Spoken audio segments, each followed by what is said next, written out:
What is up, y'all? Welcome to a new episode of DMac Pods. I believe this is episode lucky number 13. And today I'm joined by my good friend, Francis. He's actually the captain of the boxing team. So welcome on the show, Francis. So my name is Francis. Just want to give a little bit of background on myself. I'm the advanced student trainer for the Texas A&M boxing team. And then I'm also a United States Marine. Now I'm in the reserves with 1st Battalion, 23rd Marines out of Ellington Reserve Base down in Houston. Ellington. Oh, I live close to Ellington. Really? League City. League City. Oh, League City's right there. Yeah, exactly. It's close. They always host that air show, right? Yeah, it's right next to the air show. Yeah, that's awesome. So I want to get into boxing because this is my first year doing it, and you've been doing it for a long time. So let's go ahead and start off with how has your experience been boxing here at Texas A&M? Like you did Farmers Fight last year, right? Yes, I did. Tell me a little bit leading up to that. How did you prepare? What was it like? How did you feel? Did you win or lose? I don't know. You won. Yeah, of I'm course gonna yeah, assume you won. I'm gonna won. assume you won. I didn't know, but just I guess talk about that whole experience leading up to that. So what ended up happening was I thought that Farmers Fight Night was just going to be another sort of like whatever kind of Like a fight night, frat- like frat a fight. frat fight night that was just going to be like mudslinging, that kind of thing. And I wasn't about that. I wanted to box. I wanted to do actual boxing. But one of my friends, he's currently one of the officers, kind of roped me into it. And he was like, bro, just come out to the tryout. We're going to be sparring over at BCS Boxing over in Bryan. And I was like, you know what? I'll come out. And then what ended up happening was I got really hammered the night before, and then I pulled up like 15 minutes late to the tryouts. And then they were like, yeah, you're going to be sparring. And I was like, all right, bet. Anyways, so I walk in there, and then I do my thing, get some good rounds in, get some good hits in, a lot of good hits in. And then what ends up happening is they're like, damn, so you're pretty good at boxing, huh? And I was like, yeah, I've been doing it for a little bit. Want to be an officer? And then that's how I started with training for Farmers Fight Night. Then after that, it was like really hectic since this was the first year. A lot of organizational things, like how training was going to be happening, like safety considerations. The university was not about us boxing because they thought it was going to be a liability on the university. Like, what if people get injured, et cetera, et cetera. So there was a lot of worries about that. But mainly, we just got everybody registered through USA Boxing with an official certification program. Like, USA Boxing is the boxing commission for all Olympic-style boxing in the United States. So we had that background. But leading up to the fight, I was so busy training. Like, I would spend, an hour and a half training the boxers that didn't know how to box yet. Like, they wanted to box, they wanted to fight. And then after that, I would spend another 2-3 hours training on my own. But then that doesn't count the weight cut. I had to cut down from 187 to my weight class I was fighting at was 156.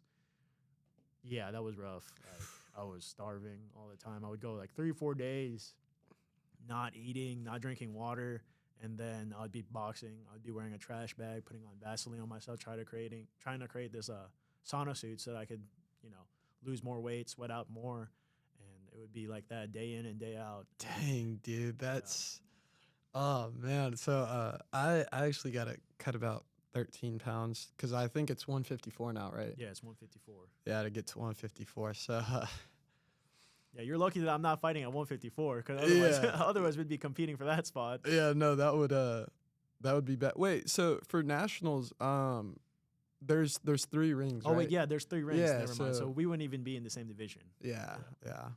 I'd be in the beginner novice. Yeah. No, you'd be beginner, then I would be put in as novice because I don't have that many more fights listed in USA Boxing. So I'm definitely going to get that belt. That's the goal. I'm getting that belt, bringing it back to Texas. Dude, I watched it. I didn't know there was a belt for it. Yeah, That, there's a it belt. looked nice. It was It's badass. nice. I kind of want to go with that belt. Yeah. I'm dude, but over winter break, I'm locking in like diet everything Yeah. because how many months do we have until nationals? Like 3 or 4? Yeah, like 3.5 months before nationals. Yeah. You have some time, but you don't have that much time left. But I'm gonna give you a little teaser on what's coming up for the events for the boxing team. But we're having a nationals qualifier January 20th, I believe, January 20th or the 18th. I don't remember exactly the date, but it's going to be literally that first week of class. Y'all are going to be asked to come out and see if y'all train. Like, I'm going to be watching y'all hard spar and going to see who's ready, who's about, boxing, who can represent Texas A&M at nationals, because TU is going to be there. And after that, sad event that happened last week. My last guess, we actually talked about that for a long time. Yeah. Dude, that loss was draining, dude. Yeah, oh man. It was so sad. I was so sad. But it's okay. You know why? Because I'm about to go beat up some Longhorns anyways. Yeah, that's exactly That's what we what got I'm to gonna go do. do. That's exactly what we got to go do. But so for the January 20th thing, like, how are y'all gonna go about weight? Because I don't know if I'll be 154 by January 20th, but if let's say that's what I'm trying to qualify for. No. So the thing is with me, it's that you're not going to be fighting somebody within your weight class. Like, it doesn't really matter for me, weight class. It's just like, as long as y'all are roughly around the same weight and you know what weight division you want to fight at, that's what I'm really aiming for. I want to see how much boxing you know, how much boxing you've prepared before that national qualifier, because you don't need to make weight by then. No, I'm not expecting that at all. What I'm looking for is your boxing technique, your boxing knowledge, your ring IQ. That's the important part, because that's what's going to be needed at nationals. You don't need to cut weight yet until nationals. Yeah. Man, I got a long road ahead, man. I mean, it's a long road, and it's like you got to sacrifice a lot. Like, a lot of boxers will talk about how they sacrifice their youth, they sacrifice fun, just so they can get in shape, so they can get into fight shape. But whenever the crowd is cheering for you, you land that combination. The crowd is cheering for you. Everybody's going crazy, and you just strike your fist in there, and you're like, that is ecstatic. I can't describe that feeling. Like, that is the best feeling in the world. Like, hearing everybody going and cheering you on, it's something different. So tell me about your fight at Farmers Fight Night. So, like, do you remember much from that? Because I know sometimes athletes remember everything from like a game or a match, and then sometimes they're like, I don't even remember being there. So how was that experience for you? It was in Reed Arena, can hold up to like 14, 15,000 people, so huge venue, right? Spotlights on you, you're middle of the stage, middle of the ring. You said you won, and so I just want to know. So it was 3 rounds, right? Yes. Did it go all 3? Yes. Was it by decision or? No. So it was to the third round, and then in a minute and 47 seconds into the third round, I got the technical knockout. So Nice. So technical knockout, is that when they fall 3 times in a round, or is yes, it would be in a round. So different boxing organizations have different rules. So for professional boxing, it would be in like a 4-round match. So like those guys are like debuting. So whenever you debut as a professional boxer, you start off with 4 rounds. And within those 4 rounds, if you get knocked down twice, that would be a TKO in 1 round. But for USA Boxing, it's a little different. I don't remember exactly if the rules have changed this year, but the referee is the one who decides whether or not that would count as a knockdown, and then they'll give the standing 8 count for us. It's a standing 8 count for USA Boxing instead of the professional 10 count. But yeah, the referee is the one who decides that. So when you got your TKO, like, what went into that? What made it the TKO? Well, what ended up making it the TKO was that in the second round, I already got, I think, I got 1 standing 8 count on my opponent. And then in the third round, I got another standing 8 count. And then at the third time that he got a standing 8 count, that's what made the referee see that, okay, like, this guy's cooked. Like, I mean, his head was snapping. I was throwing combinations. I remember exactly that moment whenever I got the TKO. I didn't even know I got it at first, but I was like, I got hit with a pretty good flurry, and I was like, woo. I felt alive. I felt it was amazing. And then I just go in and I launch a combination, and then the referee says stop, and I'm like, okay, so that means I'm just gonna walk back to my neutral corner. Yeah. But what ended up happening was as I turned away, the referee was already calling the match. I didn't even know. I was waiting in the neutral corner, just like, oh, I got to go back in like 8 seconds. I'm ready. I'm ready. Yeah. And then they told me the match was over. I was like, it's over? I didn't know it was over. Yeah. So tell me a little about like was it like a one-sided match? Were you just like dogging him, or was it just like a back and forth blood war, you know? I think the first round was definitely a lot of back and forth. It was me trying to feel out the opponent, a lot of that, and then trying to, handle my nerves too, because, I mean, you're in the center of Reed Arena. I can see my face up on the jumbotron, like everything is just like happening at the same time. And then I was thinking about my family back home. They were watching in the Philippines. Like I had my family there watching a live stream all the way from across the ocean. I was thinking about that. I was a little nervous, so that was running through my mind. And then eventually I was like, okay, got hit in the face. And I was like, okay, you know what? Time to lock in. Time to throw some hands. Time to go to work.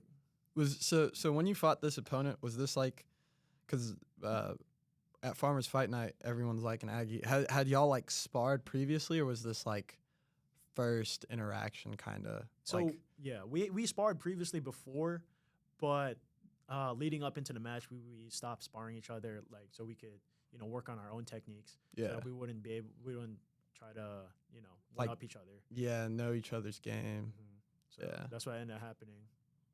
But no, he was a good fighter. He had good heart. I'm not gonna lie. I don't know that many people that can take a beating from me. At least at Texas A&M. Yeah, your brother can. My brother can. He's a big boy. Oh man, dude, I watched you and him spar. Oh my, dude, he was bleeding from every single crevice I think possible. Yeah, no, he's a dog. No, he was, and then he went and did another. Yeah, he went and did another spar after that, and then I ended up doing another spar after that too. Yeah, like we just love boxing. Our family's a family of fighters. Yeah, that's pretty awesome. So, how long have you been in boxing for? About 3 years now. About 3 years. Okay, so you've been training 3 years. Had a huge weight cut for Farmers Fight. So what made you decide to cut to the weight that you did? So for me personally, it's that I would be lighter. I wanted to be lighter. I wanted to fight at a lighter weight division because if you look at professional boxing, if you look at anybody who wants to take this a lot more seriously at the top amateur levels, the top Olympics levels, and even in the professional world, you see guys that are 165. You see how big Canelo is? Yeah, that guy's massive. I am not taking a punch from that. Like, that is insane. Yeah. Like, you're telling me that I'm going to be fighting against a guy that big at 165 versus, like, normal 165 of, like, a college student's kind of mid physique. Yeah, no, I would not. I would, like, if I'm going boxing all the way, I'm not going to be fighting somebody who's that massive. Yeah, no, that's also mine. It's like the lighter weight, the lighter the punch. Yep. That is the mindset. But if you like, the way I think about it is that at the upper levels, people who fight at 165, 176 are not 176 on fight night. They aren't. Like, they are cutting weight. They're cutting water weight. So that by the time they weigh in, they're like 5-6 pounds heavier. And then you're at a disadvantage. You're the one who's going to be at the disadvantage because that's what's going to happen at the upper echelons of boxing. Yeah. You can't get away from it. So, well, your only choice is to go down. I'm not about to go fight somebody who walks around 180 and is somehow 154 on fight night. Yeah. Dude, that's that's why also you got to, I think, like, height and reach plays a big part. So you got to see, like, what the average height is for your weight class and cut to that. Unless you're taller. Or no, what's his name? Sebastian? Right? Yeah, Sebastian. Yeah. Sebastian's good. Sebastian's good. He's Do you think he won his match against Savian? I think he did. Just based on the fact that he was able to land more punches. Yeah. I think that Savian landed more power shots on him, but in an Olympic style boxing, it's going to be the counting of the punches. Yeah. And he was controlling the pace a lot. But that was a good match. It was a good match. You think they're going to end up being Farmers Fight Night matches? They really might. That would be a good match to watch. That would be a really good. Because honestly, I thought it was kind of close. Mm-hmm. But I think Sebastian definitely had the upper hand. Dude, it's so funny when I watch him punch, because every time he like throws a jab, it reminds me of what's it called? Like no, rapier. Yeah. But what's the sport called? Fencing. Fencing. Yeah. He looks like he's fencing. Yeah, You he know. does. But dude, he's got a mean punch. Yeah. Sparring against him sucks because he'll walk you down. Hmm. And interesting fighter. No, I like training with Sebastian. Definitely a Yeah. lot of good work whenever I get in with him, Yeah. especially with the way he moves. His punches are just real fast. He has a quick left hand, quick Yeah. left hook. But that's why I love sparring against him. Definitely good work. Definitely get into some good rounds with him. Yeah. So from my what you call it, spar thing or whatever, give me some notes. Some notes. What was good, what was bad? I know, dude, the stamina thing got me. I know. The third round, I mean, I was lucky because at that point I was so far up and I think the guy was so like beat up. Like I feel like anytime I get into a boxing match or something, like if you ring the opponent good enough, they forget how to box. Yes. Like at the tryout that happened, like I got the guy on the chin and he was like throwing stuff like this. Yeah. And that's what happened this time. I knocked him around and he was like some of the punches you're like, what is that? Like looking at the footage back, you're like, what? What is happening? But like I think that's just like what happens when you get wrong. You know? You kind of like go into like an animal instinct kind of mode. So you kind of forget how to box. You're just at that point, just whatever's instinctual. No, but that third round, honestly, I thought I was just gonna like, even though I was up so much, I thought I was gonna just pass out right there because I was feeling it. Like I was like, oh crap. It's a different kind of tired, right? Oh, different. Dude, it was bad. Like if y'all weren't getting matches in and out as soon as like the bell rang, I was literally just gonna lay on the couch and go to bed. But you're like, hey, you need to get out the gear. We need to get the. I was like, oh crap, and I'm like it's so hard to get out that ring just because I was so gassed at that point. No, it is. So I couldn't really sleep the night before, and I also had my semi-formal the night before. Yeah. Right. So I was living the after effects of that. And I remember I told my grandpa was there watching, and I told him, I said, dude, I don't know if I could last all 3 rounds. And so he tells me, he's like, well, then just try and win in the first. And so that's why in that first round I came out, I was throwing. Like I was not caring for stamina. I was like, if I get it in the first round, I get it. He takes the knee, and then I'm like, oh, it's done. No, it's like we keep going. Yeah, he takes another knee. I was like, it's got to be over, right? They keep him going. I'm like, oh man. And then at that point, I'm like, dude, I'm probably gonna beat myself just from the stamina portion.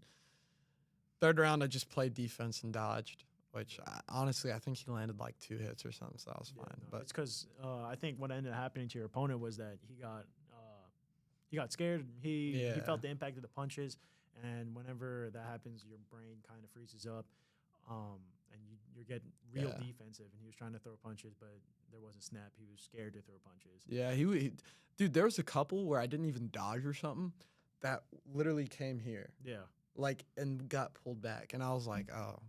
Yeah, it's kind of wraps. Like, because, dude, boxing is so much more of a mental game. No, it really I feel like is. than a physical one. No, I think it's a combination of. I mean, it's a combination, but I think it weighs a lot more on the mental side. I think that at the beginning level, yes, there's a lot of mental that goes into it. I'm not saying that like when you're at the upper echelon, when you're gotten a lot more experience, that there's not a lot of mental game, but when you're first sparring, when you're first getting into sparring, getting hit in the face for the first time, it's not it's like not a comfortable thing getting hit in the face. It's like your face is not meant to be hit, and dealing with that pain, dealing with that that stress of being hurt is very different coming in from doing no boxing, no fighting at all, versus somebody at the top. It's going to be a lot more physical, a lot more like, yeah, you get hit, but it's more like, how can I get back? How can I elevate my game? How can I win this match? Yeah. Versus dealing with, I'm scared. I'm like, this punch hurts. Yeah, I mean, I don't know. The level I'm at right now, it's just a lot of it's just mental. Yeah. Definitely at like starting out. It's a lot of mental. But So okay. So I kind of cut you off before you could give me any pointers because I don't even think I had to go right after mine. Yeah. Because mine was like one of the last ones too. So um, yeah, but I had to go quick, so I couldn't even ask for pointers or anything. I remember Austin came up and he's like, "Oh, you look great," and everyone else was, but I didn't really get like feedback on what I did like really good and what I did really bad. It was just like, "Oh, you did great," and that Yeah. was that. Um, So on your match specifically, your volume, your output was amazing. Like that is like exactly the kind of volume you should be putting out, especially for an Olympic style boxing match. Like you need to be throwing a lot of punches. Volume is the name of the game. Like we were throwing lots of punches, punches and bunches, and some of them wouldn't land, but a lot of them would. And mhm. that's where you get points. That's where you win. That's your moneymaker right there. But that's what you did great on. You need to work on your cardio. Everybody needs to work on cardio. I need to work on cardio. Everybody needs that. Yeah, cardio. But I hate cardio, but no, we have to work on cardio. I see. Here's the thing, dude. I feel like I'm like cursed with cardio. yeah, Like, no matter how much I train cardio, it never gets. Like, I remember middle school, I did cross country, and like I went to every practice, everything, and my cardio, my stamina barely went up, dude. Like it was, I was like, man, I'm training every day, everything, and yeah. But I don't know. I feel like I think for boxing, you do like low intensity, long time, right? no. So it should be a combination of both. So what I think of cardio training for boxing is that you do the long distance runs to work on your mental game, to work on yourself. Keeping up the same activity for a long period of time like that. How tired you feel, that mental numbness that you feel over a long duration. So like when you're training, when you're running, like say 5 miles, you're thinking of the whole match. But whenever Yeah, you're running sprints, you're thinking of throwing those combinations. So a lot of boxers, a lot of what they do is that um, they do sprints in between their long distance runs.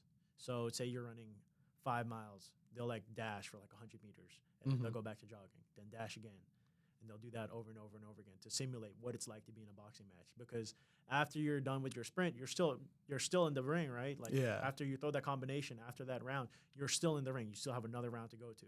So yeah, that's how boxers train their cardio. yeah. Is nationals 3 rounds, 3 minutes? Is It's gonna that be 3 minute, not 3 minute, 3 rounds, 2 minutes. 2 minutes? Yes, but Oh wait, ours were 2 minutes too. yep, Yeah, yeah, exactly. yeah, yeah. Okay. So No, professional boxing is the 3 minute rounds. yes, Right? professional boxing is 3 minute rounds. That's such a different sport Yeah, though. no, it is 'Cause very different. I feel like with like the amateur stuff, it's a sprint, but like in pro, it's a marathon. It's a marathon, exactly. You know what I mean? Like if you look at the boxing of professionals, their pacing is a lot different. Like they're throwing a lot less punches. They're throwing more so like Power. power. No, not power necessarily, but it's more so that they are, you know, picking what they do a lot more. Yeah. Versus with amateur boxing, with Olympic style boxing, it's a lot of just go go go. You only got 3 rounds, 2 minutes.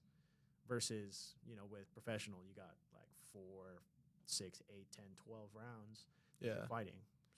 You watch much UFC? I don't. No. It's Do you because watch boxing? Only boxing. I watch a lot of Who boxing. who's your top 3 boxers right now?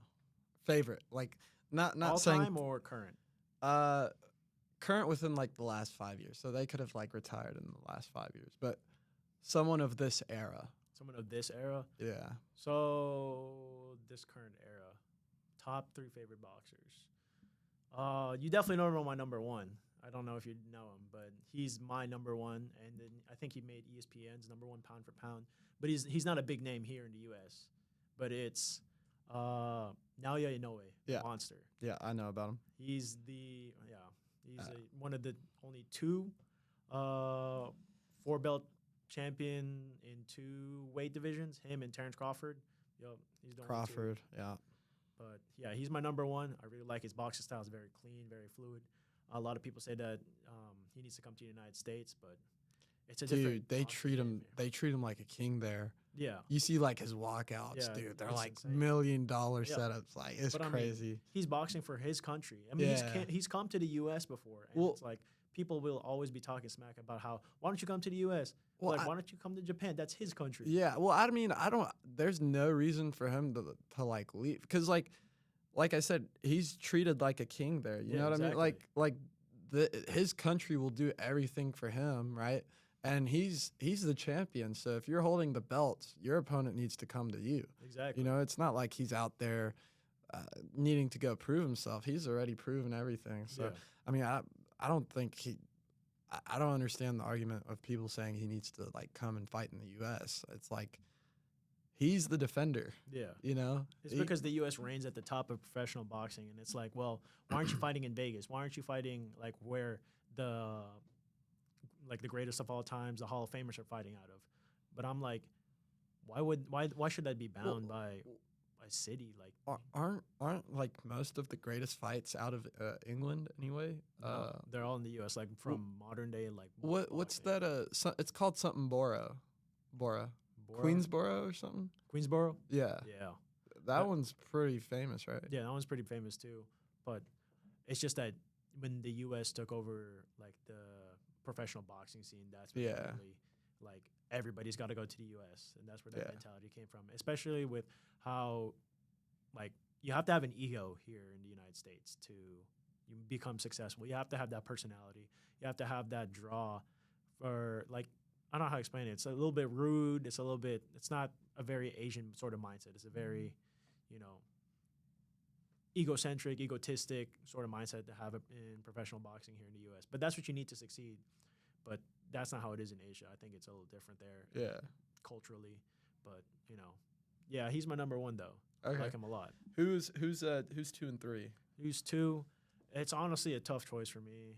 Like, I really like, I don't know. It's hard. Probably have to say, probably sound like a bandwagon, but I really like Tank Davis, Gervonta Davis. Okay. Okay. Yeah, I really like him. I like his style. Yeah. No. Have you seen any of his like Instagram live clips or anything? Oh, yeah, no, where he looks, yeah. He's zesty, bro. No, he's zesty. And then whenever you see him in the ring, I'm like, yeah, Yeah. that's what he's the GOAT right He's there. funny though. He's funny. He's funny. Yeah, He's definitely so- a hard worker too. Yeah. Oh yeah, for sure. So he's at 2. Who's at 3? 3. Oh, who would I have to say? Here, can you get to the mic a little closer? Oh, yeah. Perfect. Trying to think. I mean, he's not retired and he's just a little old and he's kind of like cash grab now, but I really like Canelo too. Oh yeah, no. Especially like older Canelo when he was a little bit younger. Yeah, I really like Canelo. Canelo is just, he's an outstanding boxer. I love watching his fights. Yeah. I think my top 3, Bivol at 1 for sure. Bivol. I'm a huge Bivol guy. I'm also half Russian though, so it's like you know, like I got to. So Bivol at 1. Honestly, at 2, I don't know if you know this name, Ben Whitaker. Ben Whitaker? Yeah, I don't. he's the dude. He went viral for dancing and like dodging while dancing. Have you ever heard of Prince Nazim? Prince Nassim, yeah, I know Yeah. Prince Nassim. He's like the next Prince. I'll have to show you a clip after, dude. Ben Whitaker. Because Oh. if you're saying that there's a guy that's like like Prince Nassim, do you know Boots? Boots. Ennis. No, You need to watch it. really? You need to watch it. Yeah, That is a good boxer. dude. No, I'll show you a clip of Ben Whitaker. But favorite, like when I saw him box, that like low key got me into it, cause like he was just having fun with it. I mean, he was so disrespectful, but he was dancing and it was like dodging with and Yeah. like the dodges, like they have it like 4K slow mo. Them shits was crazy, bro. And then he was like dodging and everything, and his opponent's ducking, and then he goes and like bops him on the top of it, and it was like. Oh, I know that clip. You know, Yeah, you know who I'm now talking about. Now I know who you're talking about. That when I saw that, I was like, this guy's the man. But his last couple of fights, his opponent's actually been good, so he hasn't been able to dance as much. Definitely look at Ennis. And I'll have to look him up. So, did I name 2 or 3? You named 2. 2, 3, honestly, Bronze Bomber. Really? Yeah, I like his Didn't expect that. backstory. I like his backstory a lot. Um, like how I think like his wife left him, or not his wife. It was like his girlfriend at the time with the kid, Yeah. and he didn't have a job or anything. Got in the gym and worked his way up.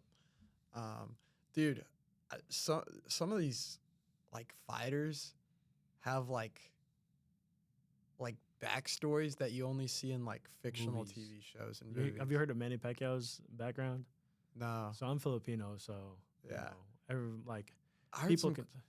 I don't mean to cut you off. I heard something crazy that he would fight like for 6 hours a day, or like spar, Yeah, he like would. unlimited stamina. Type. No, that guy is insane. Like Manny Yeah. Pacquiao, like a lot of people can say whatever they want to say about his political career, but him as a boxer and what he did for Filipinos worldwide, like how proud Filipinos were to be Filipino, like that was the one time. Yeah. But his backstory is crazy. So he's from the southern Philippines, and if you guys don't know anything about that, there's a lot of Islamic extremism out there. So he was subject to a lot of, violence and stuff growing up, and he was real poor, real poor. Like he learned boxing in the backyard, a bunch of ropes and stuff, and he was just selling cigarettes on the street. Like he would be sleeping on like cardboard, and then eventually when he tried to get into the professional boxing scene, he stowed away on a ship from the southern part of the Philippines to the capital city, and then would sleep on the streets and then try to fight professionally. When he first fought his first professional fights, he lied about his age, and then he had to put rocks inside of his trunks because he didn't make the bare minimum weight. That's how malnourished he was. Really. Yeah. And then he made his way up from there. He went on to go and fight from, at the lightest weight, I think it was like 108, all the way up to 156, and then winning world titles with 8 different divisions. 8 different world divisions. That's a crazy bet. Dude, that's something I'd see in an anime. I feel like that is it's insane when you think about it. Like yeah, 8 division. That means his power transferred from all the way from weighing nothing yeah, to weighing to like where you and I are at right now. yeah. That is insane. And his speed was there. And like even with age, like that man's cardio is insane. Like he Yeah. would do like he would I think in one interview he was like, yeah, I train like at least a minimum of like 30 something rounds because there's only 12 rounds in the ring. That's what I was talking about. Yeah. It was like 30 something rounds. I'm like, wait, what? Yeah, What do you mean it's 30 insane. something rounds? Nah, that man, superhuman. That reminds me of another story. I mean, it's not similar. That one's pretty crazy. Dude, they're like some UFC fighters have some crazy stories. A lot of guys in combat sports have really crazy stories because being poor, coming from a hard life, builds a certain mentality inside of you where it's like you don't have anything and you're gonna fight for money. You have nothing left to lose. Like what are you gonna lose? And you have nothing that's helping you, and that's one of the ways out.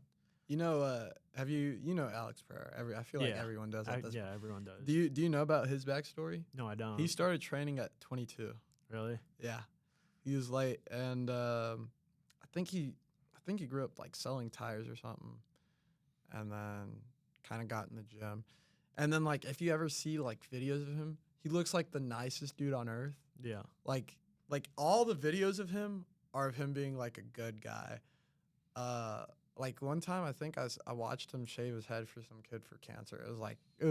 He's amazing dude, but you would never guess that this guy's a fighter, and you'd never guess that he started training at 22, and now he's one of the most dominant UFC fighters. But someone he fought recently, I want to say the name's Khalil Roundtree, something like that. I think it was his most recent opponent, but that guy's got a crazy backstory that I didn't know about. And apparently, this guy also started training super late. I mean, he just had a shot at a title, right? He lost, but it was a hard fought loss. Like him and Pereira went back and forth, right? Pereira ended up winning, but this guy apparently was like 23, fat, no motivation, nothing, like obese, suicidal, something. Got in it to lose weight and became so good to the point where he's fighting for a UFC title. Like, I don't see how you join something at 23 or something. fight just to lose weight, and then you're fighting for world titles. That's crazy. No, That yeah. takes a lot of work. No, it is a lot of work to get You know, to that because point. you're like behind the curve, Mhm. way behind the curve, and then you go to the other side. You know, so At it's the very like top of the world. No, that's that's- why I love fighting. Fighting is definitely, I don't know, it's just something about it. The amount of work that you put in, the dedication you put in, and your opponent put in that same amount of dedication. And whenever you win, you show that you prove to yourself, you prove to everybody that's watching you that the work that you put in succeeded. That you were able to win in that fight because you put in that work, you put in Yeah. that effort, that dedication. yeah. John Jones or wait, no. Bronze Bomber. His name's John Jones. No, he's not John Jones. I don't, It's trying to it's think. something Jones something. Yeah. But anyways, Bronze Bomber. He's got a maybe it's Bob Jones. I don't know. I have no idea. I just know him by Bronze Bomber. He's got a crazy backstory. I mean, I kind of tapped in on like his girlfriend leaving him and the kid and everything. Mike Tyson doesn't really have a crazy. Actually, his backstory is kind of crazy, but in a different way. He got into boxing because some bully killed his pet bird. Yep. Like, it's like boxers just come from all sorts of walks of life. Dude, All walks of life. imagine who do you think's the goat of boxing? The goat of boxing, Yeah, the greatest of all time. yeah, Honestly, it's like it's hard. It's hard for me because I'm Filipino and Yeah. there's a lot of pride in the fact that what Manny Pacquiao did, like 8 world divisions, like I don't think there's. I mean, I don't here. think there's any right answer. Like, Yeah. I think there's a bunch of right answers. You know, I think that Manny Pacquiao, like, there's definitely a few names that come up to my mind, and I just think that Manny Pacquiao, that is crazy. 8 world divisions, but another one that I like is Sugar Ray Robinson. I was Like, about to bring him up. yeah, like how, bro, he had like what 100 something fights and 109 knockouts. Like, that is insane, Dude, one career. have you heard of the story? He had like a dream the night before a fight, and in his dream, he killed his opponent. No, I'm not joking. And he calls the guy. He's like, I can't fight. I'm going, like, this man will die, right? He's like, I saw it in my dream. He's going to die. They bring in like a whole Catholic priest they're like, no, the fight can go on. He's not going to die. He's not going to die. Sugar Ray actually ended up killing the guy. Like, the guy got an unlucky blow to the back of the head, falls. Gone. And the crazy part was like the fact that it wasn't like him saying, like, he was genuinely worried for the dude because he's like, he saw it in the dream. He watched it happen and he knew the guy was gonna die. Yeah. You know what I mean? He's like, and Sugar Ray was the one who's trying to back out. He's like, I don't want to fight. I'm gonna kill him. I don't want to kill someone. You know? Yeah. It's like, this is not what I box for. I don't. And like all the promoters and stuff talked him into it. Ended up killing the dude. Isn't that crazy? No, it is crazy. Dude, imagine, I'm not gonna lie, if my opponent is like some undefeated dude and he like wakes up the next morning, he's like, dude, I'm not gonna lie, in my dream you died. I'm not fighting, fighting, bro. He's like 50-1. You know, it's that reminds me of the Key and Peele skit. Have you seen that? No, I haven't. Where it's like when there's a fighter from like some country and he's got like some super religious like background. Yeah. And he's like crying before the fight. He's like, I'm sorry, God, I didn't want to. You know, it's like crazy. And you're like, nah, it's a funny skit, but it's kind of true. Yeah. I mean, that's the thing that it kind of segue into a different point about boxing. So, from the perspective of a coach and a trainer for the university's boxing team, I don't know how to describe it. Boxing is not a game. Like, this isn't a game. Like, you don't play boxing. Like, you hear me say that all the time. You can't play boxing like you can play other sports. Yeah. No, you go to war in there. It's not a gentleman's sport. You're not going to be, saying, oh, my bad for like shoving you. No, you're intentionally trying to hurt the other person in the ring. Like, you can't play. You have to take this seriously. Like, it's fun. It's like, amount of dedication and effort you put inside of it. But no, it's not a game. This is serious. This is different. You are physically trying to hurt your opponent. And with that, like, I feel like people don't realize, especially in the university team, I'm not going to say names on who, but I feel like it's just a sort of general how I view the team culture in general. It's that, they get hit in the face and they want to give up. They get hit in the face and they feel all this pain and they want to give up. But that's not what boxing is about. Like, you have to find it within yourself. Like, you're not even getting hit that hard. Like, why are you getting scared? Don't get scared. Stop being weak. Nobody cares. Your opponent does not care about you in the ring. Yeah. Your opponent is there to fucking end your life. Yeah. That's the end goal.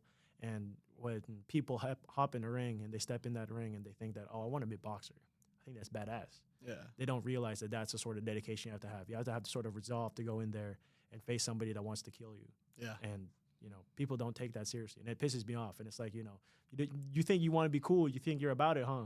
Right? Hop in the ring. Let's see. Dude, Who's she? every time I train, like, my motivation is like, I don't want to die. Exactly. That's literally like it's like either because I feel like when you're boxing or when you're fighting, you're like fighting to kill them, or you have to have that mentality. You have to have right? that mentality. And so it's like every time I train, it's like either I die or the guy across from me dies, and I don't want to die yet. So that's like, I'm like, all right, I need to run harder. I need to. That's what I think about, because whenever, I'm training, I'm imagining my opponent's training right now just to beat the shit out of me. Yeah. Like, I have to train that much harder than him so that I won't be the one getting beat up. And yeah, having that dedication, that commitment, something that I want the university team to have more of, because we need more. If we're gonna win nationals, we're gonna get those belts, we're gonna bring it back to College Station. We got to show them that you can't play this shit. Yeah. One study I actually saw, I might be misquoting here or something, but a lot of the UFC fighters now don't hard spar anymore. Like, Alex Pereira never hard spars. Yeah. You watch any of his, and there's like a whole science. I mean, obviously, I think hard sparring is important just so you know how to take a hit. But there's a whole science behind why, like, light sparring, tech sparring is so much more beneficial than hard sparring. And the reason is like, I feel like, I mean, like I said, I think hard sparring is still important because you need to know how to take a beating, right? Like we were talking about earlier, you get rattled and then you start throwing. You just start bullshit. start throwing bullshit. That's no good. So you need to know how to take a punch. But like, my philosophy is like, I'll hard spar every once in a while, but I do a lot of tech sparring because I feel like, especially, and this translates kind of from my background in basketball too, is when you're just playing around, like, you're not even like playing in a serious game. When you're in a serious game, you don't want to do anything that you haven't practiced doing. But when you're like in a scrimmage or something, or tech sparring for this instance, you have a lot more room to experiment and learn, I feel like. Yeah. You know what I mean? Because, like, you're not, like, if you're hard sparring or you're in a fight, you're not in that fight to learn. You're in that fight to apply everything you've learned. Yes. But to learn, the best way to do it is tech sparring. And the science behind it is, it's like they brought up, like, you know how lions, like cubs, play fight? Yeah. Play fighting is so important for cubs because that's like a simulated hunt.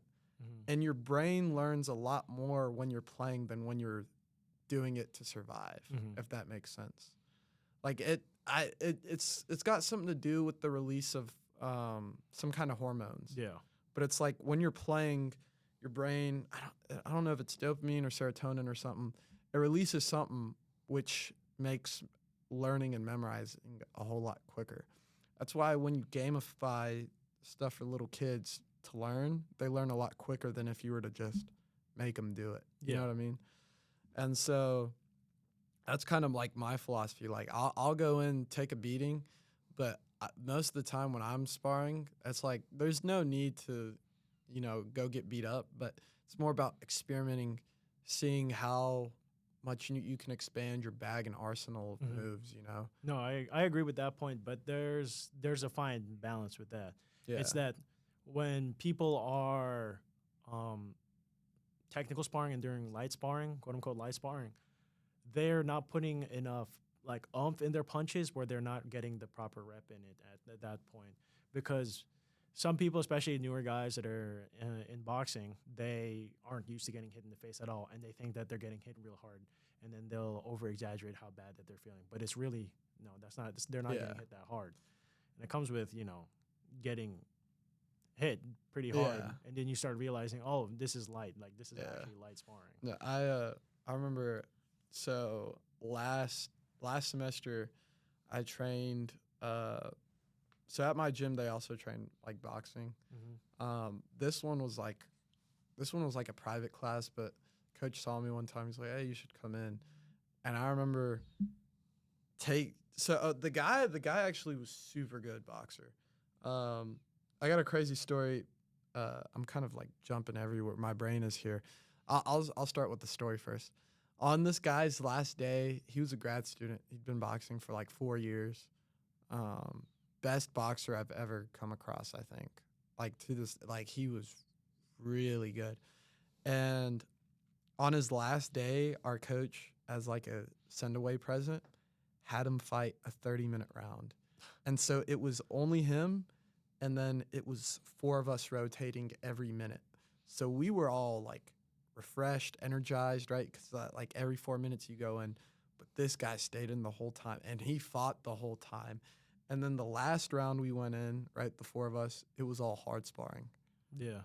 And I remember catching a dude. I thought I didn't get a concussion. I thought I did, but I mean it was like the beginner's thing where you think you get hit really hard or not. A lot of the times when I think I get like hit really hard and my body hurts and I'm like, oh, it's a concussion. Usually it's like exhaustion. Yeah. I feel like a lot of people will mistake exhaustion for like actually getting wrong. No, but this one got me because it was a hard spar, and I was like, all right, I'm gonna go out all out 1 minute. Because I'd been boxing kind of passively up until that point. I was the noob in the room. I was the new guy, and this guy was like professional, and not professional, but he was really good. And so I was like, all right, I can't hold anything back. So I got a couple nice hits on him, but he got me with this one on the left, and I went back, and then the coach pulled me back, sent someone else in, and he's like, "You're out. You're done. You're done." Yeah. It was, but I remember taking that hit, and after that, like after I took that hit, I'm like, and I didn't have a concussion or anything. I was like, okay, it's not that bad. Like if I could survive that hit, then the other ones aren't that bad. Exactly. You know what I mean? But I think it's important for every fighter to get that like one hit in. No, it's not just one hit. Because like for me, whenever I first experienced that feeling, when in the moment for me it doesn't feel that much pain, but what happens is afterwards you feel your head throbbing, like you feel your brain pulsing, you have the black eye on your face, and whenever you're trying to chew something, it's hard to chew. It hurts to chew, like you're trying to chew something. And your just mouth is like, you'll be eating food, and then all of a sudden your just mouth is just dripping in blood. Yeah. That's how you know that, I did take some damage. You did take some decent damage. And your brain is really rattled. I feel like there's levels to it whenever you start feeling pain. Like the first time that I took a mean punch, I thought I was like, oh, it's not that bad. And then the second time it got worse. And then by the third time it got worse. And I was like, oh, so this is what this feels like. Yeah. This is that feeling. And then eventually I feel like you're going to get to the point where you get nailed in the face, and it's like, have you ever been knocked out? No. Have you? What happened was it was a hard spar, and I was fighting this guy, and master boxer. He's real good. What's it called? I think he's going elite soon for USA Boxing, but he landed he's a southpaw. He landed a mean 2 on my face, and in that moment, when it happened was as soon as I felt the pain, boom, like I felt like that pain for like half a second. Everything just went black. Like I don't even know what happened. Like everything just went black, and I wake up. I'm like, oh, you come to, and you're like, holy shit, I'm still in here. Like, and then the pain just slaps back at you. That's what it feels like, and it's like, holy fuck, like that was an insane hit. Everything just goes black. It's like you blinking, except it's different. It's like you'll know exactly what happens whenever you blink. Like you get knocked unconscious. Dude, that's kind of scary. It is scary. That's kind of scary. Yeah. Have you gotten any concussions from boxing? Probably. I don't know. You don't know. I don't know. I kind of just like, I took a lot of damage. I'll just keep, hitting the bag. I'm not going to get some sparring in. That's usually what ends up happening, so I can feel my body. Yeah. But, no, it's different feeling that sort of pain. I wonder if you, like, every time someone gets knocked out, if that's like a concussion or Maybe not. Maybe like you can get knocked out without having a concussion. But dude, I feel like getting knocked out is like, to me, because I've never been knocked out. I feel like that's a scary experience. Like everything going dark for a moment. Yeah. You know what I mean? Like out of nowhere. No. You know what I mean? It's like a light. Like as soon as like I remember when I got hit, it's like someone turned off all the lights. You just like stop thinking, and then you just come back alive. You're like, what the fuck? How long were you knocked out for? No, it was a split second. It was a split. Like I got hit in the face, and then you know you're knocked out. Like you're like aware that you're knocked out, and I remember coming to again. I was like, where am I? Dude, have you seen the videos of guys that get like knocked out? Like I've seen this on Cold. Instagram, and then they fold. Yes. They just like their whole knee. I'm like, that would be scary because like your spine, Yeah. like you move it a wrong way, you break something, you know. Mhm. So, I mean, Getting knocked out cold is different. I mean, I haven't knocked anyone out cold, but you know it's different whenever you have 16-ounce gloves and headgear on. yeah, Whenever you go on and compete in nationals, you got 12-ounce gloves, and then you feel the impacts in your hands a lot more. yeah, You feel the impact of your opponent on your gloves, on your head, on your face a lot more with those 12-ounce gloves. yeah. Those things hurt. It's small. Nationals is 12 ounce Yep. for all weight classes, or No, I think for heavyweights are 14s or 16s, but they're 12 ounces for most of it. so 154. Would that be 12? Yeah, I fought with 12 ounces. Ooh, Oh yeah, no, but oh just wait. shit. Have you felt how they feel on the bag? I feel like you've definitely had like 12-ounce gloves. Those things are light. Nah, There's a huge difference. I feel like I could Really? go forever. Yeah, a huge difference. But is for Farmers Fight Night, is that 12. 16, 12? yes, that's competition. Those are Yeah. competition gloves, so you're gonna be wearing 12s. I think I'll be fine because watching nationals, I didn't really see anyone get knocked out. Yeah, just wait until I go this year. I'm gonna knock someone out cold. I'll be watching. I'll record. I'll be like, oh shit. It's oh, gonna be yeah." it's gonna be on a live stream. It's gonna be there. So Yeah. that'll be good. Well, I mean, I'll be there. yeah, you'll Most be there. likely. I hope. Yeah, you'll probably be there. I'm like trying to think about how many guys are gonna really try out for this. Like, there's a few guys that I think that aren't ready for it yet, but they want to show up for the qualifiers anyways. And I was like, okay, well, that's fine. I put that interest form out there, and I was thinking about, well, if they show up to qualifiers and they think they're about it, like, let's see how beat up they can get. Let's see what kind of boxer they use. But yeah, I'm excited for that. I'm excited. I was excited Yeah. to go take some belts. Me and Charles were just in the meeting for the boxing team, and we were like, I want to take that belt home. I want to take Yeah. that belt home. Can you imagine how much credit we would get from the university? Everybody would be looking at you and be like, they really turned backyard boxing into an actual boxing organization. Like, they have belts now. Dude, belt would go crazy. That is insane, right? Belt would be awesome. That's dude. why. That's all I can think about. Like, I get a cold sweat whenever I'm watching them. I'm like, I want to go fight. How I wanna many go box? How many round or how many like matches to get to the champ? Because I 3. looked at the it's like It's it's honestly not that much. Is it one a day? One a day. Oh, thank God. I don't know if I could do two in a day. You're not allowed to do more than one a day. Oh, thank God. Yeah. I don't know if I could do two in a day. And is it like, so for your weight, you can only go like 1 pound over the first day and 2 pounds over the second day, something like that, right? So the first day you weigh in, no allowance. Second day is 1 pound. Third day is 2 pounds. Okay. So you got to be closely watching your weight. So No eating out in Chicago. yeah, No deep dish pizzas no deep dish pizzas until after. until after. Oh my God! Whenever all I could think is about what food I'm gonna eat in Chicago after I'm done fighting. Really? If I get that belt, oh my God, I'm gonna be eating everything that I want. Yeah.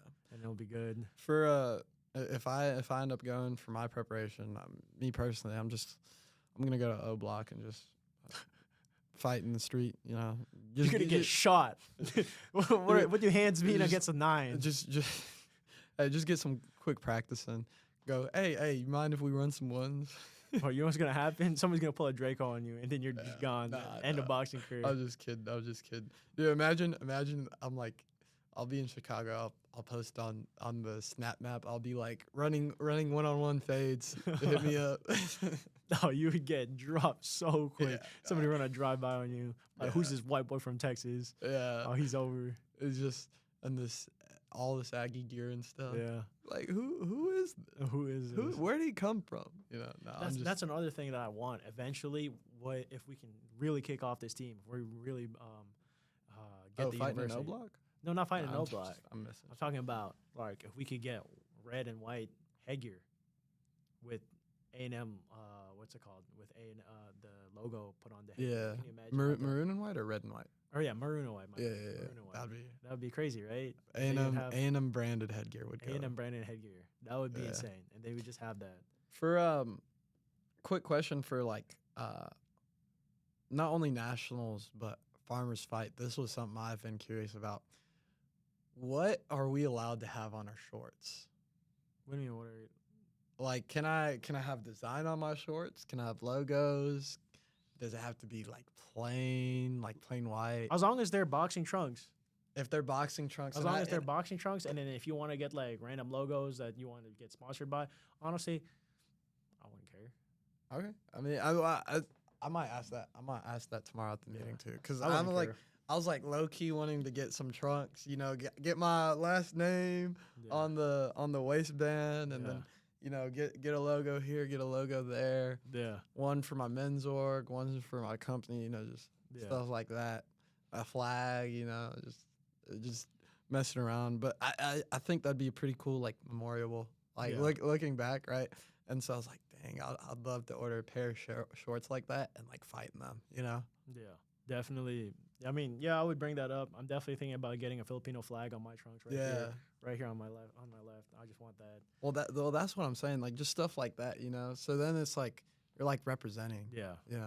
I think that'd be pretty cool. Yeah. Definitely for nationals, I'm definitely gonna get that. They allow custom shorts nationals. I don't know the exact regulations, but I'm pretty sure they were gonna. It's just a little expensive. I mean the only reason I asked is like when I watched, I never saw any. Yeah. Like they were all like pretty much like white, and I was like, Mhm. I wonder why, but I don't know. I just think some flair would be kind of. Yeah. Dude, flip-side would be you nice. get the strings or whatever. The strings would be crazy. Where I don't it's think like, I don't think that's allowed in. nah, it's probably not. But But like custom trunks, I think like you can put a few designs or a few logos on there. I don't think okay, that'd be pretty awesome. Yeah, that would be nice. Oh, jeez, thinking about that, I want to put the Filipino flag representing my. That's what I'm saying. That was one of the first things I thought about. I was like, dude, if I'm boxing, I want like my shorts. I don't want them to be plain. I want them to Yeah. be representative of who I am. Exactly. So, but yeah, that's sick. We're gonna begin to wrap up here, but I do want to go a little into you being in the Marines. Yeah. So, you're now a reserve, right? Yeah. No. So I've always been a reservist. I signed my contract for the reserve so I could go to school. But what ended up happening was I got deployed and then I got activated with my reserve unit, and then we were on orders for like a year and doing some random stuff. But yeah. Wow. So where'd you get deployed to? I was in Kosovo. Kosovo. That's Near it's the contested region in Serbia. So I was okay. there, yeah. Oh wow. Wow. So I mean, I don't want to pry into really anything, but I guess just tell me like what's like the preparations for the Marines? Like boot camp? yeah, y'all have Marines are the ones that have Hell Week, right? No, so Hell Week is usually that's a special forces tradition, Okay. but Marine Corps is definitely the hardest entry level training that you can go through, especially as an enlisted guy. It's the most difficult. Yeah. I mean, I don't think anybody would disagree to that. But different branches will say differently, especially the Army. The Army will say that, oh, ours is just as hard or whatever. But I think it's all military. Yeah. So do you know the history of like the different branches and why they're like so separate, kind of? So it's a rivalry. Yeah, I know why. So the Navy has always been separate from the Army. Yeah. And they're like, well, we're the ones on the sea, and we're doing so much in the sea. We're better than y'all. We're tougher than y'all. It's just kind of like an ego thing where they're like, oh, Yeah. Better, stronger. And then that's why they're so separate, because they have different mission sets. So the Army is different compared to the Marine Corps versus the Air Force versus the Navy. They'll have different missions, but they still want to show that, hey, we're the top dogs around. Like, we do the toughest mission. We're the hardest ones. I mean, the Air Force and Navy don't really say that, but it's usually just the Army and Marines. How did the Marines come about? Because when I first heard Marines, like as a kid, like 7 or 8, I was like, oh, they must be in the sea. But it's like, no, they're on land. Yeah. So it's like, They're the soldiers of the sea. So if you think about the Marines, a lot of people probably don't know, but they're the United States' expeditionary force. What that means is pretty much like we're aboard ship, and if there's a crisis or anything that happens, like we're the first ones there. Because we're like, imagine we're already on ship. We're like just roving around the world, and if something happens, we're there. Versus the Army, they're stationed, they're garrisoned on these, on land installations, and they're there. They have to go from that base to wherever the crisis is. Versus the Marines, they're like, well, we could be there like 2 hours. Yeah. Something slight. So that's why it's like a combination. Soldiers of the sea. Yeah. Okay. That makes a lot of sense now. Yeah. That's why like our moniker is first to fight. Yeah. We're the first ones there. Yeah. That's pretty something. Yeah. I don't know if I'd say pretty sick, but I don't know if that's the right word. No, it's fine. Like like a lot of guys in the military are really nonchalant. They're just normal people. People think that we're like, oh, they're like put us on some sort of pedestal. Yeah. Especially in college, like people think that you're like veterans are supposed to be like these old like World War II, Vietnam. They have white hair. They're like going through like, yeah, like they have arthritis. Like they can barely walk. They're like that. But no, veterans are like come in all sorts of like walks of life. Like age groups, everything. All different kinds of age groups. Yeah. Dang, dude. But here I'm trying to think. I had a question. It's kind of slipping my mind right now. So okay. So what's like the worst week of training you had as a Marine? Worst week of training? So there's entry level training. I mean, that's like basic training. Like they'll like limit your food, and then you got these like really long hike. You got like what 60, 70 pounds on your back, and you're walking up hills that are like ridiculous. Yeah. And it's just like, why am I doing this? You're just holding your rifle. It's so cold outside. And you're like, I don't want to do this anymore. Just blows cock. But I mean, that sucks. But it's like, every single time that once you get to your unit or once you get to wherever you're stationed, it just gets worse. Really? It just gets worse. Like the entry level is like that's what's expected of you. But then say like I have a few friends that were in they got deployed to Korea and they had to do this hike. They had to do this long march with the 70 pounds, their rifle and whatnot, like negative 30-degree weather. And I'm like, that is miserable. That is crazy. Yeah, that is insane. Negative 30, what, Celsius or Fahrenheit? I don't know. Probably fair. I don't know, bro. Negative 30 I don't even know where. Would that be Fahrenheit or would that be Celsius? I don't know. Well, I think when you get in the negative, I think like Fahrenheit, I want to say it's at negative 30. I want to say it might be like colder at that point. I'm not sure. I don't know because they probably it's either I don't know when they were saying because a lot of guys will start using Celsius because of the foreign forces that they're working with. So I don't know whether it was Fahrenheit or Celsius. Yeah, but it's different though because like different branches have different jobs. Mm-hmm. So if you're in the Air Force and you're like a mechanic. Yeah, your job description is going to be a lot different than somebody who's like infantry. So infantry is like, Call of Duty. Yeah. Like that's the best way I can explain to college students because like I say infantry and they don't know what that means. Yeah. But like Call of Duty, like the guys who are like running and gunning, throwing frags, shooting rockets, that kind of stuff, assaulting objectives. Mm-hmm. Because that's not what the military is. Like actually it's a very small minority of the military that actually does that sort of job.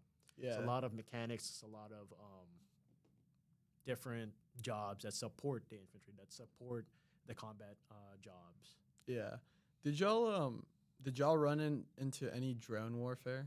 Because I know right now that's like a huge thing, especially in the Ukraine-Russia war. Is like all these like drones that are like they're not like gunner drones. They're like drones that crash into people and stuff. Yeah, so I didn't experience those, but I've heard like there's a lot of guys that end up going to Ukraine like after the military service they want to go and fight for the Foreign Legion or for some PMC or whatever, Mm-hmm. or just want to do it just cause. Like, Yeah. those things are scary. Honestly, like they're hard to hit. Like, just imagine somebody so far away is just like playing on his fucking iPad and it's just Yeah. gonna blow you up like Dude, that. the videos are crazy. Yeah, no, the creative videos are crazy. Dude, like there's some that'll slip by. I mean, I don't think Instagram Reels censors anything. I have No, they censor. They definitely censor because a little because I've seen some crazy. I know I've seen. Trust me, I've seen the uncensored versions of the crazy things you've seen on Instagram. Uh, I've seen the uncensored. Yeah, I don't know. Like after 10 p.m., my Instagram Reels goes from relatable memes to just death. Like it's like people getting crushed between two trucks on a highway, like a one-way highway, and then it'll be like a video of a drone that crashed into a dude on a motorcycle. I'm like, what? Like I'm like, I gotta get off my phone, bro. This is No, it's honestly sad whenever I see those videos because there's one video. It's like it doesn't even matter they're Russian or Ukraine at that point. It's just sad to see people die like that. But yeah, dude grabbed his helmet, tried to throw it at the fucking drone that was flying at him, blew up right in front of his face. Body goes flying that way, and it's crazy. And but like that's not even that crazy. Like whenever I think about it, it's just a Call of Duty kill streak at that point. But the thing that is crazy that blows my mind is that I don't know if you saw this video, but there was a drone in the Russian-Ukraine war that was dropping thermite on people. Like, you know what thermite is? no, So imagine like, how do I explain this? Really hot liquid just being dropped in from a drone. Like just imagine like, you know, just think of it like lava. It's just getting dropped on top of you and it's just burning everything and starting fires. Imagine if that like drops onto your helmet. Your helmet's not gonna stop that. It's gonna bleed through your helmet all the way down into your skull and you're dead now, bro. dude, that is It's insane. It's like the scariest thing about warfare now is that, you know, it's not as brutal. It's really not as brutal as how it was before. Like imagine like cutting somebody up with a sword, or, like charging with bayonets. It's like not as like visibly brutal, but it's so easy to kill people now. yeah. At the flick of a button, it's so easy to kill people. Well, yeah, I think as time goes on, it's just like or as technology advances, it takes a lot less to do a lot more. Exactly. Like think of like medieval times is more brutal, but you probably have a higher chance of surviving a war too.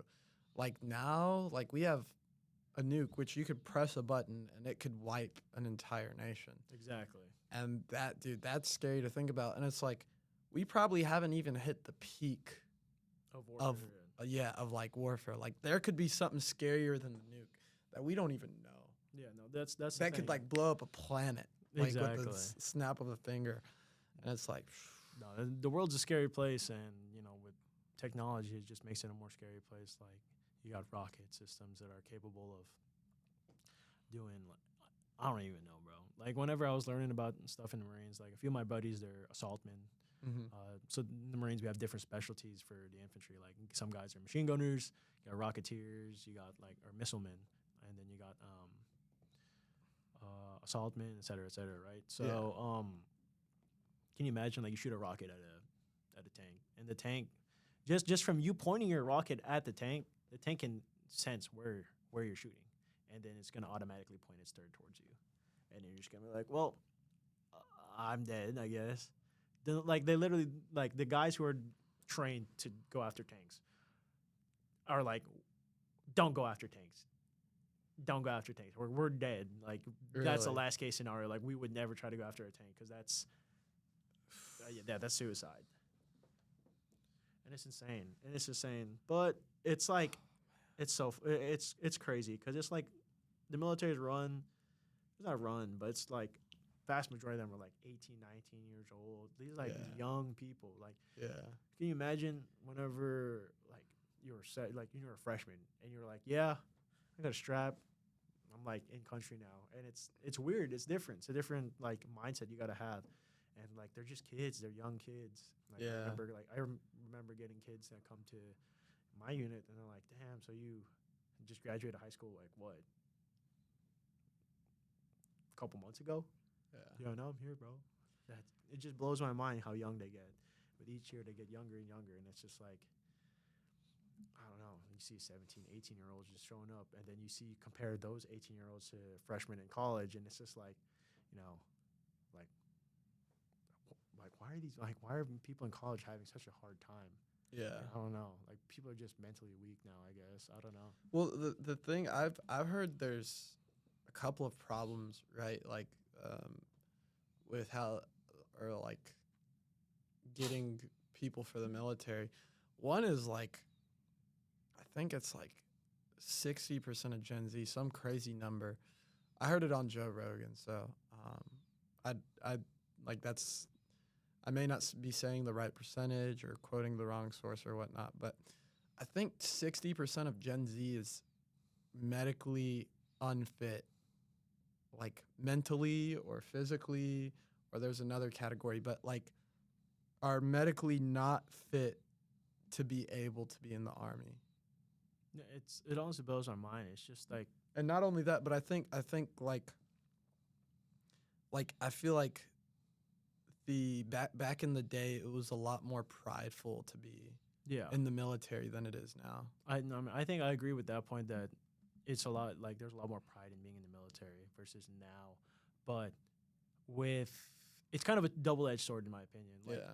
having like medical staff and society care about mental health, that's a great thing. Like Yeah. I genuinely think that people should care about their mental health, but I think that it's created sort of culture where it's okay to just be weak. It's okay to just Yeah. surrender yourself to having a weak mentality, a weak mindset, and I don't think that's good. Well, when I say mental health, I think it's like I think the category isn't necessarily like if you have ADHD or No, ADHD. that's not what I'm talking about. I'm talking about like the people that are the military's like they probably shouldn't have a gun. Yeah, no, like it's a Yeah. mindset. Yeah, It's well, no, it definitely is. It definitely is. because I think that like back then it's not good because like a lot of people's emotions were suppressed. A lot of them were would end up having issues later on in their lives. But it's good that they're focusing on helping nurture positive mental health. Mhm. But it's gotten to the point where it's created a society that promotes a weak mentality. Yeah. That's what really pisses me off about these college boxers too. I keep going back to boxing, like, damn, you weak. Like, Yeah. you're not getting hit that hard. Stop. Like, Yeah. it's not that bad. Like, life it could be so much worse. And I'm like, yeah, you have to understand that people have different struggles, different like people struggle differently and go through stress differently. But still, there has to be some sort of way where it's like people can move past this. Yeah. People can move past struggle instead of just giving up and being like accepting the fact that they're doomed to their fate or some stupid shit like that. Yeah. I don't know. It's that's just how the world is. I mean, I think that's a common mindset in the West, though. I feel like it's very different culturally for depending on different countries. Oh yeah, dude. Like, if you come from like a diverse background, like you can see the differences. Like, cause I have a lot of family in Ukraine and Russia. Like, I have uncles fighting uncles. It's pretty crazy, but like just knowing that side of the family and like how different their perspective is, or like how different their culture is from like Western culture. It's really like it opens your mind. Yeah, no. You know what I mean? You're like, I don't know. Of me personally, it's just made me a whole lot more like grateful Yeah, for exactly. everything. Because I feel like a lot, especially like in our generation, are quick to say how bad everything is or how everything sucks, but it's like this doesn't suck. At least you're not fighting for your country. You're not fighting for your life right now. Well, not only even that, not only like in war, but like other countries are like in poverty and stuff. Yeah. And it's like you have a lot less opportunity in those countries, and so it's like you should really be grateful that you were born here, right? And Yeah. you have the privilege to live the life you do, because I guarantee in a lot of other countries you can't just go to the movies on a Thursday. Yeah, you can't. You don't have the luxury to just go out to a bar and drink on a Tuesday. Yeah, like a lot of people here don't realize just how good and how nice it is to be Yeah. here. Because like whenever I'm from the Philippines. I keep bringing that up, but like I'm from Yeah. the Philippines. Like there's so many people that are struggling, and yet they do their best with what they've got. I don't know what happened to my voice there. No, you're good. Oh damn, my voice is just dying. Dude, now. you just talking. you just coughed it and I then know. it just disappeared. What the heck happened? Okay, there it goes. But like, yeah, no, people just don't realize just how good they have it here. It's going away again. They've been talking for too long, I guess. Dude, yeah, no. Yeah. Dude, the guy in here, who's the episode before you, he also had like a cough and he's like, "Oh, I need a water." Like his voice disappeared too. I didn't realize that this happened. Like people, when you talk for a while, it's just well, it's like it gets dry. And, yeah, it does. And if you don't have like water or something, I don't know how I keep going. Like, yeah, I don't know how you keep going. I'm dude, I didn't have a water the last episode, which was like an hour and a half. This one's about an hour and a half. I don't know. I guess built different. But yeah. Anyways, to wrap up, we're gonna wrap up on a question. So let's say you were given 5-10 years to prepare in boxing. Okay, it's gonna be a boxing question. 5-10 years, or let's say you got to the point of your max potential. Yeah. Right. If you could fight any boxer ever, who would it be? Amateur rules. So 3 minutes, 3 rounds. You're going up against whoever you want in all time, and you're at your max potential. So you're at the best that you would ever be at, right? Like your prime. You're in your prime, and you pick another boxer to fight, but they're in their prime. But they're in their prime? Yeah. What I would do? I'm not gonna lie. You know who? I feel like you wouldn't expect this, but like there's two. I have 2 answers. Okay. The first answer is Jake Paul. Fuck that guy. Oh my god. Oh my god. How could you do Mike like that? Yeah, nah, that was like dude. Mike was crying. I know. I can't. Like That was sad to watch. Yeah, no, it was so sad. I was screaming at the TV. Yeah. I was losing my mind. I was like, oh my god. I was just Yeah. But yeah, no, I would do that just to pay respect for one of the greatest boxers of all time. Yeah. But one person I would really like to fight. Who would it be? So many great boxers. So many. If I was at the time of my life. Honestly, I would just want to fight Manny Pacquiao. Manny Pacquiao? I would just fight one of them. That'd be a good one. I just want to fight him because it would be like, it's like somebody you've always looked up to. Like, you're like someone that I've always looked up to. Like a hero. Like a hero. And then being able to just throw hands with him and to get that sort of because you working with him. Yeah, when you like box someone, y'all kind of like bond. Yeah, you bond. You speak with your fists. It's weird. It's weird. Yeah. Like it sounds really like because afterwards, y'all, it's like just respect. Both respect ways, both ways. That's why I love boxing. That feeling, that mutual respect afterwards. When it's like a good boxing match between 2 sportsmen, like you got people that actually care about the sport, not just beat the shit out of each other for X, Y, and Z. Yeah. All right. Well, thank you for coming on. Thank you. This was actually great. This was an amazing episode. I loved it. I enjoyed it. I hope you did as well. No, I did. And yeah, hopefully we can get you on some other time. And that's all for today. And I'll see y'all in the next episode.